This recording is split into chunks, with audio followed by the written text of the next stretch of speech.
Hello my dear students, very good morning. हम बात कर रहे हैं इलेक्ट्रोमैग्नेटिक इंडक्शन की और हम बात कर रहे हैं मोशनल ईएमएफ की। मोशनल ईएमएफ में अगर कोई रॉड, कोई स्ट्रेट रॉड, लास्ट लेक्चर में क्या देखा हमने देखा कोई स्ट्रेट रॉड अगर मैग्नेटिक फील्ड में रोटेट कर रही है, स्ट्रेट रॉड अगर मैग्नेटिक फील्ड में रोटेट कर रही है तो उसके अक्रॉस ईएमएफ कितना होगा वो हमने कैलकुलेट किया।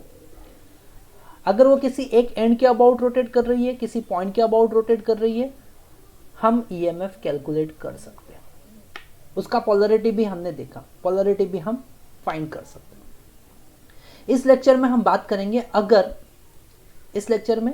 करेंगे अगर रॉड ऑर्बिटरी शेप का है और रोटेट कर रहा है, कोई सर्कुलर या सेमी सर्कुलर रॉड है और वो रोटेट कर रहा है मैग्नेटिक फील्ड, तो उसके अक्रॉस ईएमएफ कैसे फाइंड करेंगे। बहुत इंटरेस्टिंग कॉन्सेप्ट बनते हैं इस पूरे डेरिवेशंस में। जनरली डेरिवेशंस कोई बताता नहीं है, ठीक है। सारे डेरिवेशंस आप वीडियो लेक्चर्स अगर देखेंगे सारे, तो वन बाय वन मैंने सारे डेरिवेशन बताए और कॉन्सेप्ट, एक एक कॉन्सेप्ट हमने क्लियर किया है कि किस तरीके से आप पोलरिटी फाइंड कर सकते हो। लेंज लॉ की हेल्प से आप या फिर मैग्नेटिक फोर्स की हेल्प से आप किस तरीके से पोलरिटी फाइंड कर सकते हो। ये सारे कॉन्सेप्ट एक एक करके हमने देखे, आज भी हम वही करेंगे, ठीक है। इस कॉन्सेप्ट में कुछ डाउट्स आते हैं, ठीक है। हम हमारे सारे स्टूडेंट्स के डाउट्स का स्वागत करते हैं। आप डाउट्स पूछ सकते हैं, क्योंकि हमने तो गुलिस्ता के हर गुल को संवारा है। एक एक स्टूडेंट का केयरफुली हम ध्यान रखेंगे। हमने तो गुलिस्ता के हर गुल को संवारा है, गुलशी को हो नफरत तो गुलशन से निकल जाए, एक आश के सोजे गम अशकों में न ढल जाए। ओके, एक एक स्टूडेंट का बहुत केयरफुली हम ध्यान रखेंगे और आप आपके डाउट्स बेझिझक पूछ सकते हैं। तो हम स्टार्ट करते हैं। तो हम देख रहे हैं EMF across rod, EMF across rod, which type of rod? Rotating rod, rotating rod of arbitrary shape,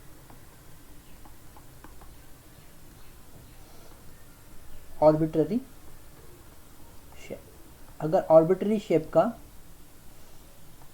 कोई रॉड है और मैग्नेटिक फील्ड में रोटेट कर रहा है, ठीक है। एक एक कॉन्सेप्ट को हम वन बाय वन देखेंगे। यहाँ पर हमने एक एक्सिस कंसिडर किया है और कोई रॉड रैंडम शेप का कुछ ऐसा है, रैंडम शेप का हमने कोई रॉड कंसिडर कर लिया, okay.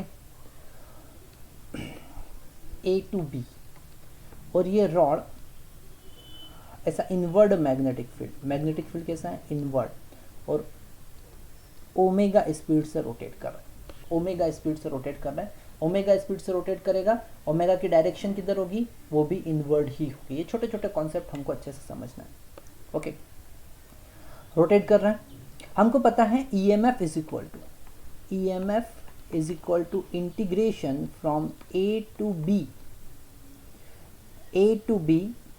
We cross B dot dl. ये इक्वेशन अगर आपको समझ में नहीं आई है तो मेरा लास्ट लेक्चर आपको देखना पड़ेगा, तभी आप ये समझ पाएंगे, ओके। यहाँ पर हमने छोटा सा एक डीएल पार्ट कंसिडर किया, तो उस डीएल पार्ट का वेलोसिटी, डीएल, अगर यहाँ से हम इस डीएल पार्ट को कनेक्ट करें तो हमको, ये ओरिजिन है, मान लेते हैं ये ओरिजिन है, इस ओरिजिन के अबाउट रोटेट कर रही है। इस डीएल पार्ट को अगर हम इस ओरिजिन से कनेक्ट करें तो हमको एक वेक्टर मिलेगा, आर वेक्टर। ये कनेक्ट किया हमने, हमको वेक्टर मिला एक आर वेक्टर, ठीक है। इस आर वेक्टर को हम समझ सकते हैं एक्स वाई प्लेन में x i k plus y j के, ठीक है।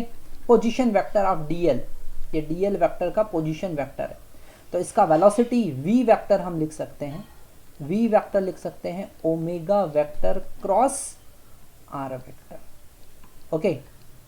अब ओमेगा का डायरेक्शन मैं पहले ही बता चुका हूँ, ओमेगा जो है वो इनवर्ट डायरेक्शन में ऐसे रोटेट कर रहा है, तो इनवर्ट डायरेक्शन में माइनस के केप, तो हम इसे लिख सकते हैं ओमेगा माइनस के केप। ओके, तो ये हो जाएगा माइनस ओमेगा के केप। अगर आपको ओमेगा का डायरेक्शन, ओमेगा क्या है, एंगुलर स्पीड, एंगुलर वेलोसिटी, और उसका डायरेक्शन क्या होना चाहिए, उसका direction along the axis of rotation होना चाहिए, along the axis of rotation होना चाहिए।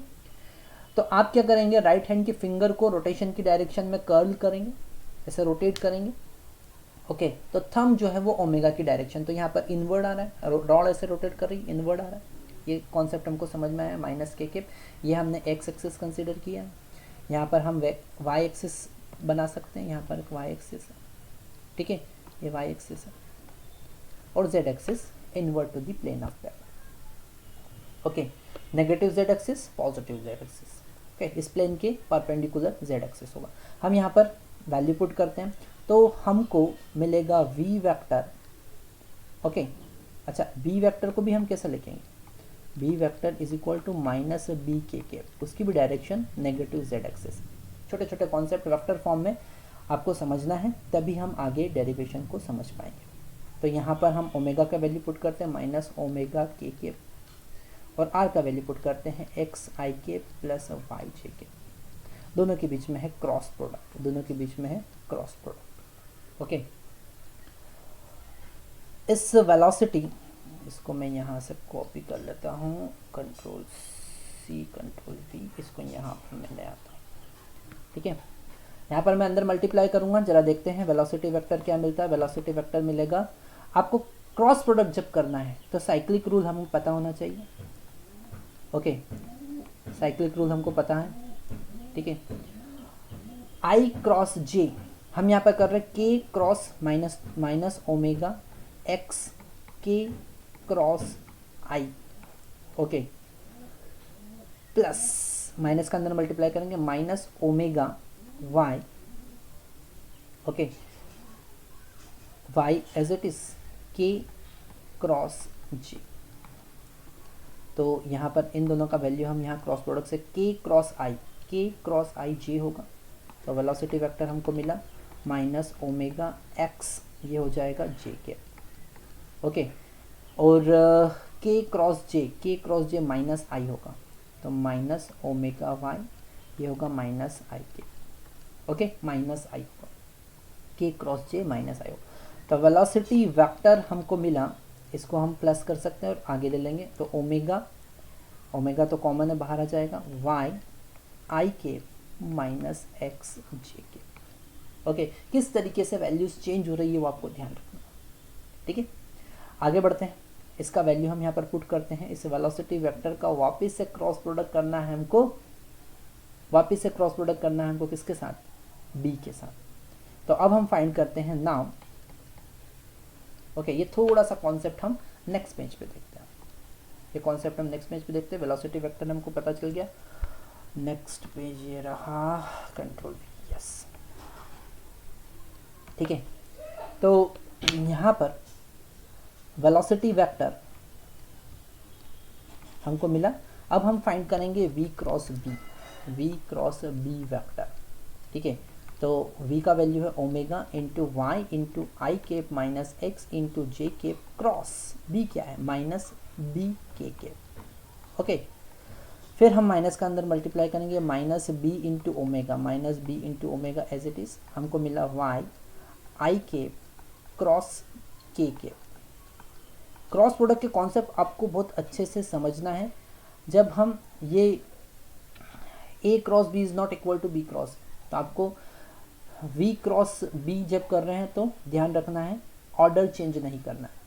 Minus, okay, minus x into J cross k। Okay, तो यहाँ पर इस ब्रैकेट को थोड़ा सा हम चेंज कर लेते हैं, यहाँ पर हम कर्ली ब्रैकेट लगा लेते हैं, ये कर्ली ब्रैकेट। ओके, तो हमको मिला minus B into omega Y I cross K, वापस से हम साइक्लिक रूल लेके चलते हैं, आई क्रॉस जे क्रॉस के फिर आई, ठीक है। तो आई क्रॉस के मतलब माइनस जे के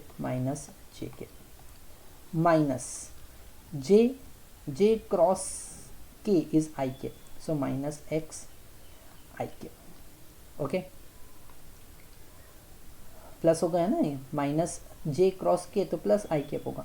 अब माइनस का हम माइनस कॉमन ले सकते हैं, तो हमको फाइनली मिला b into omega, minus minus cancel हो जाएगा, वो हो जाएगा x इंटू आई के प्लस वाई इंटू जे के। अरे वापस से वही आ गया। अब हम ईएमएफ में वैल्यू पुट करेंगे, integration EMF is equal to क्या होता है, integration v cross b okay dot d l, ठीक है। तो E is equal to integration, ये हमको मिला b into omega x i k plus y j k dot d l vector, okay dot d l vector. इतना हमको मिला। आगे देखते हैं, हमको मिला E इज इक्वल टू, तो b ओमेगा को हम कॉमन ले सकते हैं, इंटीग्रेशन इसको हम r लिख सकते हैं, r vector dot d l vector, okay. वापिस से हम प्रीवियस डायग्राम, तो अभी तक हमको मिला E is equal to b omega integration r vector dot d l vector. इसको थोड़ा सा ध्यान से हम समझते हैं। समझने के लिए डायग्राम को वापस से हमको प्लॉट करना पड़ेगा। डायग्राम को हमने प्लॉट किया, यहाँ पर हमारे पास में y एक्सिस x एक्सिस, ठीक है, और ये कोई हमारे पास में ऑर्बिटरी शेप का रॉड है, ठीक है। इसके ऊपर हमने कोई पार्ट कंसिडर किया dl, ओके। थोड़ा सा इस डायग्राम को हम अलग तरीके से बनाएंगे तो क्लियरली आपको समझ में आएगा। इसको हमको ऐसा कुछ प्लॉट करना है, ठीक है। तो यहाँ पर ये रॉड है हमारा, ठीक है, ये हमारा रॉड है, और यहाँ पर हमने छोटा सा पार्ट कंसिडर किया है dl। इस रॉड को हम एक लाइन की हेल्प से बनाएंगे तो ज़्यादा समझ में आएगा। एक छोटा सा पार्ट कंसिडर किया हमने, ये है हमारा dl वेक्टर। और अगर इस dl वेक्टर को हम ओरिजिन से कनेक्ट करते हैं, येलो कलर लेंगे तो थोड़ा सा, तो ये हमको मिला r वेक्टर, ओके, ये हमको मिला r वेक्टर, और इन दोनों के बीच का एंगल हमने कंसिडर किया थीटा, ठीक है। तो अगर हम r vector dot dl vector लिखेंगे तो इसको लिख सकते हैं r dl cos थीटा, और dl cos थीटा को हम क्या लिख सकते हैं, r इंटू डी आर, मतलब कि यहाँ पे छोटा सा डी आर कंसिडर कर लेंगे। तो dl का फिर रेजोल्यूशन थीटा r की डायरेक्शन में dl cos थीटा होगा, जिसे हम r dl लिख सकते हैं। अब अगर हम इस r को इस लेंथ पर इंटीग्रेट करते हैं तो हमको यहाँ से डायरेक्ट डिस्प्लेसमेंट मिल जाएगा a टू b, ओके। तो अगर इसका वैल्यू हम यहाँ पे पुट करें तो फाइनली हमको क्या मिला, E is equal to b into omega integration from 0 to l r d r. L मतलब कि इसका a टू b कितना लेंथ है, okay, a to b straight length कितना है। थोड़ा सा इसे हम आगे देखते हैं, ठीक है। इसको इंटीग्रेट करते हैं तो E is equal to b into omega r square by 2 मिलेगा, 0 टू एल इंटीग्रेट करेंगे, E is equal to 1/2 b omega l square हमको मिलेगा। And what is l, it is l effective. Last lecture में मैंने पहले ही आपको बताया था कि हमको रोटेशन का केस हो या ट्रांसलेटरी मोशन का केस हो, लीनियर मोशन का केस हो, दोनों केस में इफेक्टिव लेंथ ही लेना। यहाँ पर भी हमने इफेक्टिव लेंथ ही डिराइव किया। फाइनल तो हमको रिजल्ट ही देखना है, पर अगर आप जेईई की प्रिपरेशन कर रहे हैं, नीट की प्रिपरेशन कर रहे हैं, एडवांस के लिए प्रिपरेशन कर रहे हैं, तो डेरिवेशन का कॉन्सेप्ट आपको एक बार दिमाग में होना चाहिए, तभी आप न्यूमेरिकल सॉल्व कर पाएंगे जो जेई में आएंगे। यहाँ पर सारे जो कॉन्सेप्ट मैंने बताए बहुत अच्छे से आपको समझ में आना चाहिए। तो यहाँ पर अगर कोई ऑर्बिटरी शेप का हमारे पास में रॉड है, and this rod is rotating about one end with omega in normal magnetic field B, perpendicular magnetic field B, then we have to calculate, first we have to calculate the effective length. Only effective length is this effective length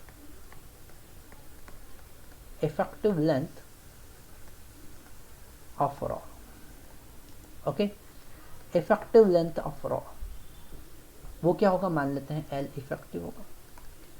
तो EMF क्या होगा, EMF across a to b is equal to 1/2 b omega l effective square. This is the formula for induce EMF. अगर polarity की बात करें तो हमको ये रॉड, हमको फोर्स की हेल्प से हम पोलैरिटी फाइंड करेंगे कि चार्ज के रॉड में जो चार्ज है वो किस डायरेक्शन में मूव करेगा, उस पर फोर्स किस डायरेक्शन में लगेगा। तो हमें Fleming left hand rule use करना पड़ेगा। ये है मैग्नेटिक फील्ड की डायरेक्शन, रॉड ऐसे मूव कर रहा है, तो फोर्स अपवर्ड डायरेक्शन में लगेगा। यहाँ पर पॉजिटिव चार्ज आएगा, magnetic field b, velocity upward direction में पॉजिटिव चार्ज आएगा, मतलब ये प्लस पोलैरिटी होगी, ये माइनस पोलैरिटी होगी, ये प्लस पोलैरिटी होगी, ये माइनस। अगर रोटेशन हमने अपोजिट कर दिया तो पोलैरिटी चेंज हो जाएगी, ठीक है। तो हम ये पॉइंट लिख लेते हैं, दोनों point. If rod is rotating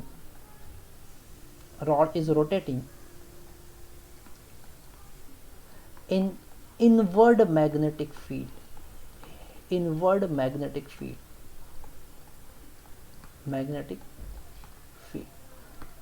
तो फर्स्ट केस अगर क्लॉकवाइज रोटेट कर रहा है तो A जो होगा वो पॉजिटिव होगा और B जो होगा, सॉरी मैंने गलत लिख दिया, A नेगेटिव होगा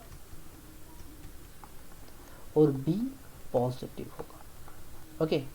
सेकंड, अगर एंटी क्लॉकवाइज डायरेक्शन में रोटेट कर रहा है, एंटी क्लॉकवाइज, तो अपोजिट हो जाएगा, A पॉजिटिव हो जाएगा जो हमने लास्ट लेक्चर में भी देखा था, और B नेगेटिव हो जाएगा, ओके। ऑर्बिटरी शेप में भी ऐसे ही होगा, सेम कॉन्सेप्ट लगेगा। और इफेक्टिव लेंथ आपको यूज़ करना है, हमको यूज़ करना है। तो सारे कॉन्सेप्ट वन बाय वन हमको समझ में आता है। एक न्यूमेरिकल हम देख लेते हैं, एक कॉन्सेप्ट हम देख लेते हैं। अगर मैग्नेटिक फील्ड इनवर्ड है, ये मैग्नेटिक फील्ड इनवर्ड है, ओके। ऐसा इनवर्ड मैग्नेटिक फील्ड में एक सेमी सर्कुलर रॉड, ये सेमी सर्कुलर रॉड है, ठीक है, जिसका रेडियस है r, ऐसे इस एंड A के अबाउट रोटेट कर रहा है ओमेगा स्पीड से, B मैग्नेटिक फील्ड, ठीक है, inward magnetic field. If semi circular rod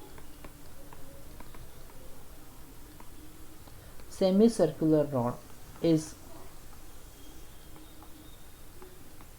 rotating about one end, find EMF across its open end,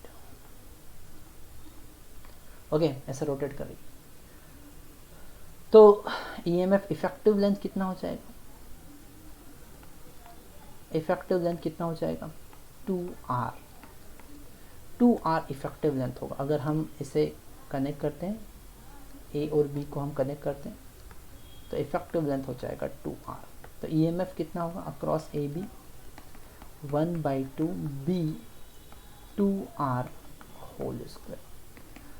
तो ये हो जाएगा 4/2 BR square which is equal to 2BR square. This is the answer. तो अगर आपको concept समझ में आ जाता है तो चुटकियों में क्वेश्चन सॉल्व हो जाएंगे, ओके। तो इस लेक्चर में हमने अगर ऑर्बिटरी शेप का रॉड रोटेट कर रहा है तो ईएमएफ कितना इंड्यूस होगा वो देखा, ओके। तो यहाँ पर मोशनल ईएमएफ के मैक्सिमम कॉन्सेप्ट हम देख चुके हैं, मैक्सिमम कॉन्सेप्ट। अब नेक्स्ट है न्यूमेरिकल्स। तो नेक्स्ट लेक्चर बिल्कुल भी आपको मिस नहीं करना है, इसमें हम न्यूमेरिकल्स देखने वाले, ठीक है। वन बाय वन जो न्यूमेरिकल, जिस लेवल के न्यूमेरिकल मैं करवा रहा हूँ वो जेई मेंस और एडवांस लेवल के न्यूमेरिकल, आपको सारे न्यूमेरिकल वन बाय वन देखना है। इलेक्ट्रोमैग्नेटिक इंडक्शन का एक भी कॉन्सेप्ट आपका छूटेगा नहीं अगर वो सारे न्यूमेरिकल आपने देख ली, सब कुछ क्लियर, क्रिस्टल क्लियर हो जाएगा, ओके, तो इस लेक्चर के लिए अलविदा, फिर मिलते हैं, बाय बाय।